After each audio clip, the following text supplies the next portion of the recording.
বন্ধুরা, যখন চার মিনারের বন্ধ দরজা খোলা হলো তখন ভেতরে কি দেখা গিয়েছিল যা সবার ঘাম ছুটিয়ে দেয়, সেই প্রসঙ্গেই আমাদের আজকের বিশেষ ভিডিও।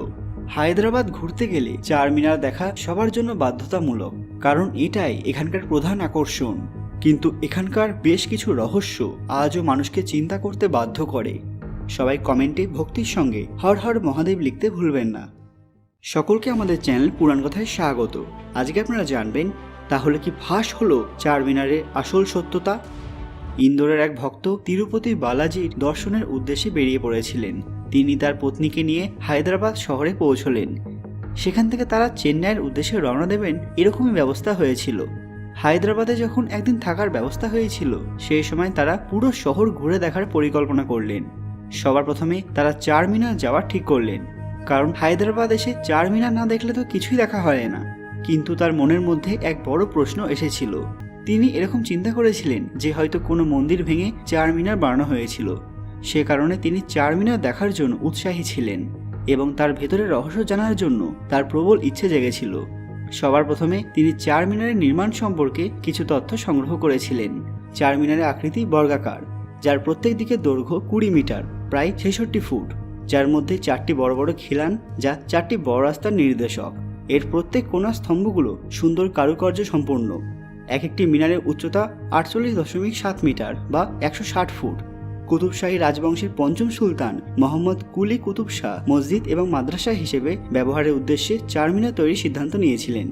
মীর মোমিন আস্তারাবাদী কুতুব শাহের প্রধানমন্ত্রী, যিনি তৎকালীন সাম্রাজ্যে নতুন রাজধানী হায়দ্রাবাদে চার মিনারের নকশা পরিকল্পনায় প্রধান ভূমিকা পালন করেছিলেন। এই স্থাপনাটির স্থাপনার ধরন ইন্দো ইসলামিক, যা পারস্যের স্থাপনা শিল্পের প্রমাণ বহন করে।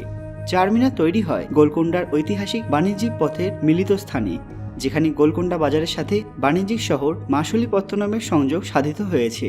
হায়দ্রাবাদ শহরের পরিকল্পনা করা হয়েছে চার মিনারকে কেন্দ্র করে, তাই চার মিনারের চারপাশে হায়দ্রাবাদ শহর ছড়িয়ে আছে। 1591 সালে মোহাম্মদ কুলি কুতুব শাহ চার মিনার নির্মাণ করিয়েছিলেন। তিনি 31 বছর ধরে গোলকুন্ডা রাজত্ব করেছিলেন। কিন্তু যখন কুতুব শাহ নিজের রাজধানী গোলকুন্ডা থেকে হায়দ্রাবাদে চলে এসেছিলেন, তখন তিনি হায়দ্রাবাদে চার মিনার নির্মাণ করিয়েছিলেন।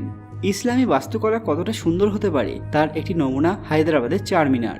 সেই ব্যক্তির মনে এরকম সন্দেহ ছিল যে এখানেও হয়তো হিন্দুদের কোনো দেবদেবী মন্দিরের অবস্থান থাকতে পারে। তিনি তার পত্নীকে নিয়ে চার মিনার দেখার উদ্দেশ্যে রওনা দিলেন। সেখানে পৌঁছে তিনি দেখলেন যে চার মিনারের ভেতরে 149টি ঘোরানো সিঁড়ি রয়েছে, 4টি বড় স্তম্ভ রয়েছে, যার সৌন্দর্য অবর্ণনীয়। তার জন্যই এর নাম চার মিনার হয়েছে।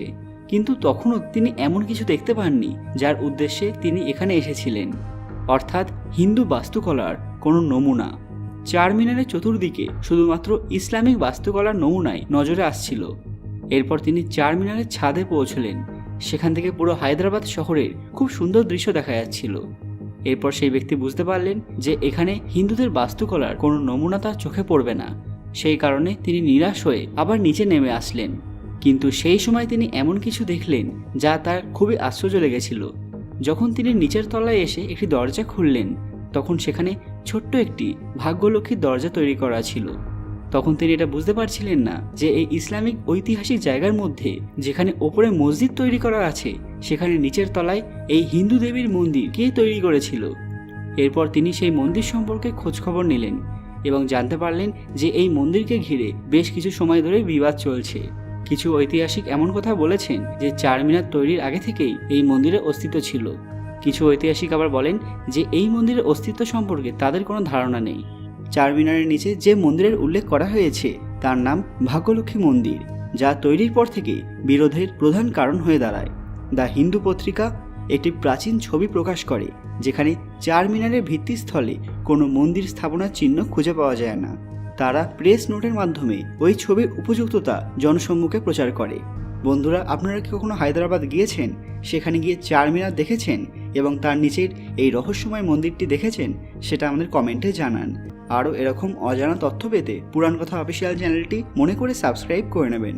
খুব তাড়াতাড়ি ফিরে আসবো নতুন একটি দরকারি ভিডিও নিয়ে। ততক্ষণ আপনারা এই ভিডিওগুলি দেখতে পারেন। ধন্যবাদ।